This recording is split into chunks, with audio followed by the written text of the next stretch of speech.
Les màquines ja han començat a treballar al casc antic de Salou. Es tracta de la primera fase del projecte de remodelació d'aquesta zona de la capital de la Costa Daurada. Els treballs inclouen un seguit d'actuacions que regeneraran la fisonomia del barri.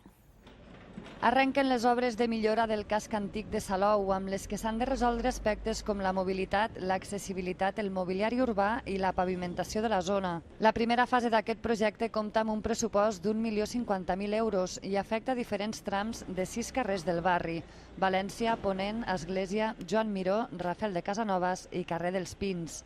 La part més innovadora del projecte contempla la instal·lació d'un paviment de diferents colors i la col·locació de fanals que variaran de cromatisme i intensitat en funció dels vianants. També s'acondicionarà un sistema de megafonia per ambientar musicalment els carrers, tot plegat per aconseguir dotar el casc antic d'una imatge renovada i moderna. Que sigui una zona atractiva que cridi la gent amb aquests tres elements: llum, paviment i mobiliari urbà, i que cridi la gent a entrar dins del casc antic i a gaudir de tot el comerç i de totes les zones, bars, restaurants i zones d'esbarjo que hi haurà, no? I que ara en aquestes obres instal·larem.